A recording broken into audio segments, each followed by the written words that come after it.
Happy Tuesday to my brothers who made the Acts retreat this past weekend. This is Father Mark, and as we find ourselves on this Tuesday, wanted to offer just a few words of encouragement as we find ourselves now 2 days post-retreat. I mentioned to you at Mass on Saturday morning that in my experience as a retreat director, walking with men on the 30-day retreat, that there's often a question, it's a very natural question that rises in the hearts of most retreatants after the retreat is over, which is, how do I keep this going, or what am I supposed to do? I told you then on Saturday during the homily that my response is always that there's nothing really magic about retreats. There's certainly something intentional and special, but what happens on retreat is three things. Number one, we had a desire for God. God had a desire for us, and the retreat was a favorable environment for those two desires to come together. After retreat, those things are still important. In other words, today, when you woke up, today as you're listening to this message, three things are necessary, and the first two are already there. God still has a desire for you, and more than likely, you're still burning with a desire for Him. It's the third thing, that's where the attention is, right? And that is the favorable environment for those two things to come together.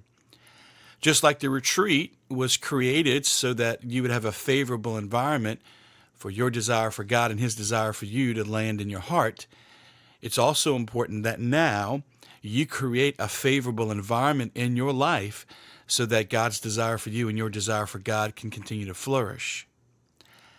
What does that favorable environment look like? I want to offer you three things to consider today as you consider life after retreat. The first, number one, if there's any particular sin or any particular toxic relationship that you already find is draining you or tempting you, perhaps it's time to address that head on. Now, you don't want to make any big sweeping changes in life, but you do want to tackle the things while the grace is being given to you of the things that might pull you out of the grace of the retreat. If there's a particular temptation or sin that you were struggling with prior to retreat, that sin is still going to be there waiting for you after retreat.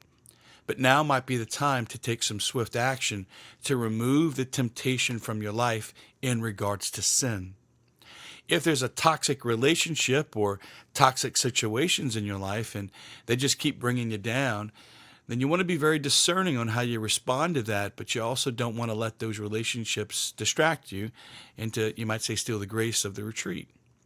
Staying focused is going to require some intentionality, and sometimes it can be a tricky road to navigate how those toxic relationships can be dealt with. So the first thing is to deal with the relationships that are toxic or temptation. The second thing is you want to make sure that you're making time for God. I don't know what that looks like for you, but we're going to have to make some time for God if we're going to have time with God, right?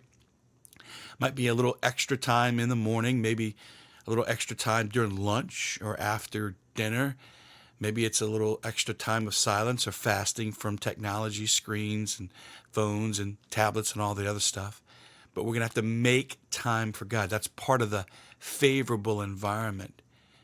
And then finally, I can't encourage you enough, as I did yesterday, to continue to recall the graces of the retreat. There was a theme in the retreat, and if you continue to ponder that and ask yourself, what does that look like in your daily life, then the very thing that God gave you on retreat can have legs to grow, you might say, after retreat.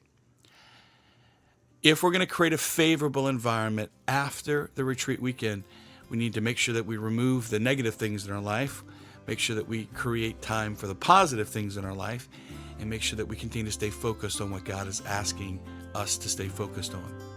Looking forward to being with you in these little daily podcasts. Hope the day is filled with grace. And until we talk again tomorrow, God bless you guys.